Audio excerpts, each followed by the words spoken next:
Hello everyone, I am सुगम। Welcome back. तो guys, जैसा कि आपने कहा था कि बिल्कुल स्टार्टिंग से हम इंग्लिश कैसे सीख सकते हैं, ऐसे वीडियोस बना दीजिए जिसमें बिल्कुल हम शुरुआत से इंग्लिश बोलना कैसे सीखें। ठीक है, तो गाइस ये है आपका डे 4। ठीक है, 3 वीडियोस हम अपलोड कर चुके हैं। अगर आपने उन वीडियोस को नहीं देखा है तो डिस्क्रिप्शन बॉक्स में लिंक गिवन है, वहाँ से आप देख सकते हो। और गाइस उन वीडियोज़ को आप ज़रूर देख लें। ठीक है, क्योंकि गाइस बिल्कुल जीरो से आपको लेकर चलेंगे। उसमें फर्स्ट पार्ट में हम देख चुके हैं ग्रामर का इंट्रोडक्शन क्या होता है, फिर हमने सीखा सेंटेंस क्या है, उसके बाद नाउन क्या है, और आज हम यहाँ पर सीखने वाले हैं प्रोनाउन यानी सर्वनाम हम किसे कहते हैं। तो चलिए इसको समझते हैं, और गाइस उन वीडियोस को आपको ज़रूर देखना है। ठीक है, तो देखिए प्रोनाउन की परिभाषा, इसकी अगर व्यवस्थित डेफिनेशन देखें तो हम इस तरह से कहेंगे कि a pronoun is the word used in place of a noun, यानी नाउन के स्थान पर प्रयोग किए जाने वाले शब्द को ही हम प्रोनाउन यानी सर्वनाम कहते हैं। और नाउन क्या था, नाउन की परिभाषा को हम किस तरह से परिभाषित कर सकते हैं, हमने देखा था कि किसी व्यक्ति, वस्तु, स्थान या प्राणी या फिर कोई ग्रुप है, उसके नाम को ही हम नाउन यानी संज्ञा कहते हैं। ठीक है, उसकी डेफिनेशन हमने क्या देखी थी कि a noun is the name of a person, place और थिंग। ठीक है, तो वो था नाउन। और प्रोनाउन हम किसे कहेंगे, यानी नाउन के स्थान पर प्रयोग किए जाने वाले जो शब्द होते हैं, जैसे ही, सी, इट। ठीक है, तो वो हमारे क्या कहलाते हैं, वही कहलाते हैं प्रोनाउन।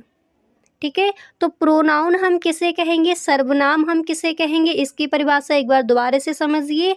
आप इस परिभाषा को इस तरह से कहोगे कि आप pronoun is a pronoun is the word used in place of a noun, यानी नाउन के स्थान पर प्रयोग किए जाने वाले शब्दों को ही हम क्या कहते हैं, प्रोनाउन यानी सर्वनाम कहते हैं।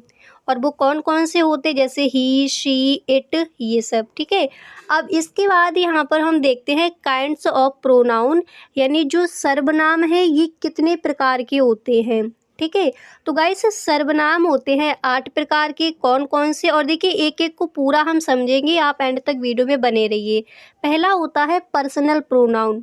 और गाइस जो पर्सनल प्रोनाउन है इसको हम हिंदी में क्या कहेंगे, पर्सनल प्रोनाउन को हिंदी में हम कहते हैं व्यक्तिवाचक संज्ञा। ठीक है, और जो पर्सनल प्रोनाउन है इसके भी 3 प्रकार होते हैं, उनको भी यहाँ पर हम देखेंगे।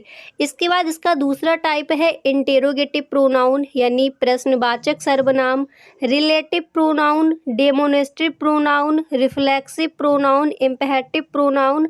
नेक्स्ट है डिस्ट्रीब्यूटिव प्रोनाउन, एंड नेक्स्ट यहाँ पर है इनडेफिनिट प्रोनाउन। ठीक है, तो काइंड्स ऑफ प्रोनाउन, यानी सर्वनाम के कितने भेद हैं, 8 हैं, उनको यहाँ पर हमने देखा। ठीक है, तो देखिए सबसे पहले आपने देखा कि सर्वनाम यानी प्रोनाउन की परिभाषा क्या हो जाएगी।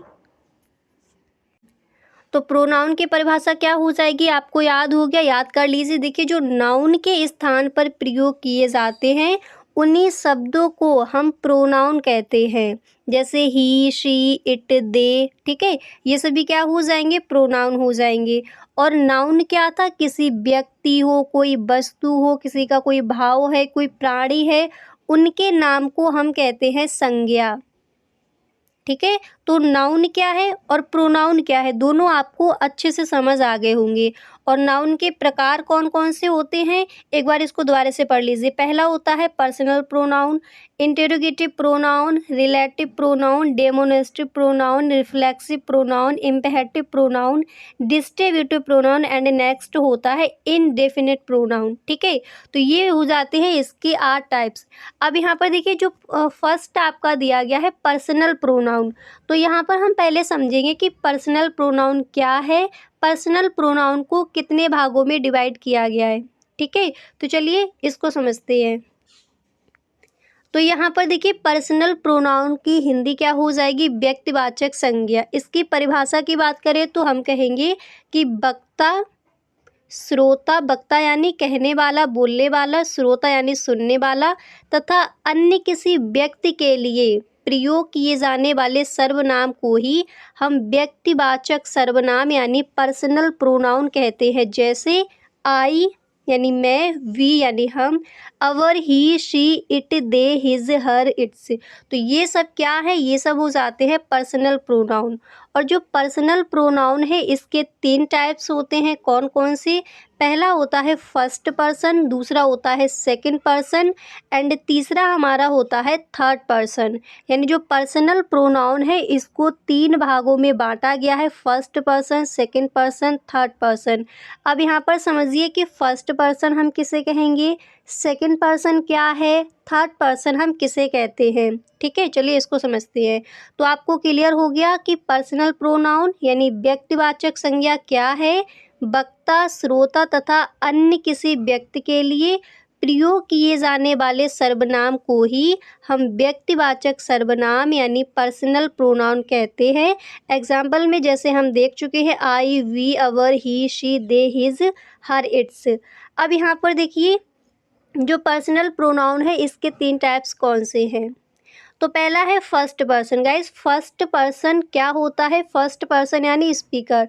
फर्स्ट पर्सन का मतलब होता है बोलने वाला व्यक्ति, ठीक है, मतलब जो कह रहा है बात को। सेकंड पर्सन वो होता है जो बात को सुन रहा है, लिसनर यानी सुनने वाला। और नेक्स्ट आपका थर्ड पर्सन वो होता है यानी जिसके बारे में बात कही जा रही हो, जैसे वो वहाँ पर उपस्थित ना हो, प्रेजेंट ना हो, जिसके बारे में हम बात करते हैं अदर पर्सन कोई हो, ठीक है, तो वो कहलाता है थर्ड पर्सन। दोबारा से समझिए, फर्स्ट पर्सन हम किसे कहेंगे, जो बोल रहा है, जो बात को कह रहा है। जैसे हमने कहा राम एक अच्छा लड़का है, ठीक है, तो यहाँ पर जो कहने वाला है वो क्या हो जाएगा, फर्स्ट पर्सन। और सेकंड पर्सन क्या होता है, जिससे बात कही जा रही है, ठीक है, यानी जो सुन रहा है बात को, वो हमारा हो जाता है सेकंड पर्सन, जैसे यू, योर, योर्स। और थर्ड पर्सन क्या होता है, जिस व्यक्ति के संबंध में कोई बात कही जाती है उसके नाम के स्थान पर जिस शब्द का प्रयोग हम करते हैं वही हो जाता है थर्ड पर्सन। जैसे कहा गया राम एक अच्छा लड़का है, तो यहाँ पर राम क्या हो जाएगा, थर्ड पर्सन, यानी बताया जा रहा है कि राम एक अच्छा लड़का है। अब जो सुन रहा था वो क्या हो गया, वो हमारा हो जाएगा सेकंड पर्सन, जिसने कहा वो फर्स्ट पर्सन, जो उपस्थित नहीं है वो हो जाता है थर्ड पर्सन। अब इसके बाद यहाँ पर हम देखते हैं दूसरा हमारा टाइप्स क्या था, इंटेरोगेटिव प्रोनाउन। तो इंटेरोगेटिव प्रोनाउन हम किसे कहेंगे, इसको हिंदी में कहा जाता है प्रश्नवाचक सर्वनाम। इसकी परिभाषा हो जाएगी कि बे सर्वनाम यानी वो प्रोनाउन जो प्रश्न पूछने के लिए प्रयोग किए जाते हैं उन्हें ही हम प्रश्नवाचक सर्वनाम कहते हैं, ठीक है। अब जैसे यहाँ पर आपका एग्जाम्पल दिया गया है कि when do you come, when do you come, ठीक है, यानी यहाँ पर बताया गया है कि जिसमें प्रश्न पूछा जाए वही आपके क्या हो जाएंगे, प्रश्नवाचक सर्वनाम कहलाते हैं। अब नेक्स्ट यहाँ पर समझिए कि रिलेटिव प्रोनाउन यानी संबंधवाचक सर्वनाम हम किसे कहेंगे। इसकी परिभाषा हो जाएगी कि वे सर्वनाम जो अपने से पहले आए, नाउन से संबंध रखते हैं, संबंधवाचक सर्वनाम कहलाते हैं। जैसे this is the book that I have lost, ठीक है। अब यहाँ पर एग्जाम्पल के थ्रू समझिए, देखिए बे सर्वनाम जो अपने से पहले आए और नाउन से संबंध रखते हो, संबंधवाचक सर्वनाम कहलाते हैं। तो दिस इज द बुक, अब बुक यहाँ पर आपका नाउन है, अब इससे आगे ये संबंध रख रहा है कि दैट आई हैव लॉस्ट, ठीक है। तो आपको समझ आ गया होगा कि संबंधवाचक सर्वनाम क्या है, बे सर्वनाम जो अपने से पहले आए और नाउन से संबंध रखते हैं उन्हीं को हम संबंधवाचक सर्वनाम कहते हैं, ठीक है। अब इसके बाद यहाँ पर आपका नेक्स्ट इसका टाइप क्या था, डेमोनेस्ट्रेटिव प्रोनाउन। इसको हम हिंदी में कहते हैं संकेतवाचक सर्वनाम, ठीक है।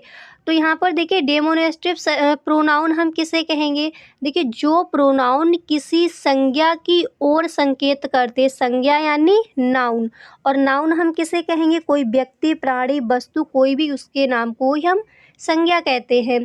तो जो सर्वनाम किसी संज्ञा की ओर संकेत करते हैं उन्हें संकेतवाचक सर्वनाम कहते हैं। जैसे दिस इज माई बुक, तो बुक यहाँ पर क्या है, ये है नाउन है।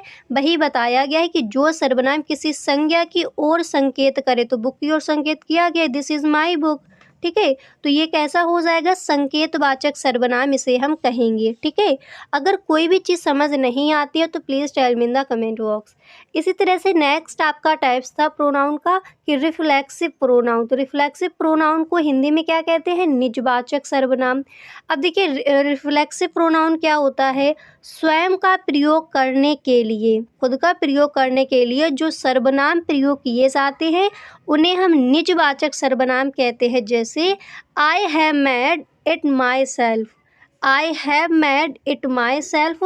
तो यहाँ पर ये कैसा प्रोनाउन यहाँ पर यूज़ किया गया है, रिफ्लेक्सिव प्रोनाउन। ठीक है। तो स्वयं का प्रयोग करने के लिए जो सर्वनाम प्रयोग किए जाते हैं उन्हें हम निजवाचक सर्वनाम कहते हैं। यहाँ तक आपको क्लियर हो गया। तो यहाँ पर आपने समझ लिया कि संकेतवाचक सर्वनाम क्या है और निजवाचक सर्वनाम हम किसे कहेंगे। ठीक है। अब इसी तरह से इसका नेक्स्ट टाइप क्या है उसको भी देख लेते हैं। तो यहाँ पर देखिए नेक्स्ट आपका था इम्पेरेटिव प्रोनाउन। इसको हम हिंदी में कहते हैं दृढ़ता सूचक सर्वनाम। ठीक है। अब इसको समझिए। देखिए जब कोई पुरुषवाचक सर्वनाम अपने लिए स्वयं ना कहकर स्वयं ही शब्द को प्रयोग करे उसे हम दृढ़ता पूर्वक सर्वनाम कहते हैं। जैसे I myself made it, I myself made it.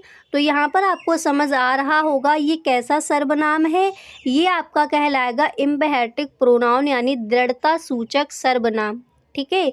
परिभाषा क्या हो जाएगी, जब कोई पुरुषवाचक सर्वनाम अपने लिए स्वयं न कहकर स्वयं ही शब्द को प्रयोग करे उसे हम दृढ़ता पूर्वक सर्वनाम कहते हैं। अब इसके बाद यहाँ पर नेक्स्ट आता है डिस्ट्रीब्यूटिव प्रोनाउन। इसको हम हिंदी में कहते हैं विभाग सूचक सर्वनाम। तो विभाग सूचक सर्वनाम की परिभाषा क्या हो जाएगी उसको देखिए। इसकी परिभाषा हो जाएगी कि वह सर्वनाम जो बहुत से व्यक्तियों, वस्तुओं और स्थानों में से किसी एक के लिए प्रयोग किया जाता है उसे हम विभाग सूचक सर्वनाम कहते हैं। जैसे it boy was there, it boy was there. तो यहाँ पर डिस्ट्रीब्यूटिव प्रोनाउन क्या हो जाएगा कि वह सर्वनाम जो बहुत से व्यक्तियों और स्थानों में से किसी एक के लिए प्रयोग किया जाता है। अब एग्जाम्पल को दोबारा से पढ़िए आपको समझ आ जाएगा। किसी एक के लिए प्रयोग किया जाता है उसे ही हम विभाग सूचक सर्वनाम कहते हैं। ठीक है। तो यहाँ पर आपने देख लिया कि दृढ़ता सूचक सर्वनाम क्या हो जाएगा और विभाग सूचक सर्वनाम हम किसे कहेंगे। अब इसी तरह से इसका नेक्स्ट टाइप क्या है उसको भी देख लेते हैं। अब यहाँ पर देखिए गाइस, अगर इन जो प्रोनाउन आपके यहाँ पर दिए जा रहे हैं अगर इनकी आपको डेफिनेशन याद नहीं होती कोई नहीं, पर इनके जो टाइप्स हैं कौन कौन से वो आपको अच्छे से ध्यान में रखनी है। ठीक है। इसके बाद नेक्स्ट हमारा टाइप्स था कि इनडेफिनिट प्रोनाउन यानी अनिश्चयवाचक सर्वनाम हम किसे कहेंगे। तो इसकी परिभाषा हो जाएगी कि वह सर्वनाम जिसमें कोई निश्चित व्यक्ति, स्थान या वस्तु प्रकट ना हो उसे हम अनिश्चयवाचक सर्वनाम यानी इनडेफिनिट प्रोनाउन कहते हैं। जैसे someone is at the door. ठीक है। तो कहा गया है कि जिसमें कोई निश्चित ना व्यक्ति हो, ना कोई स्थान या फिर ना वस्तु प्रकट हो उसी को हम अनिश्चयवाचक सर्वनाम कहते हैं। ठीक है। तो इनडेफिनिट प्रोनाउन हम किसे कहेंगे यहाँ पर आपने देख लिया।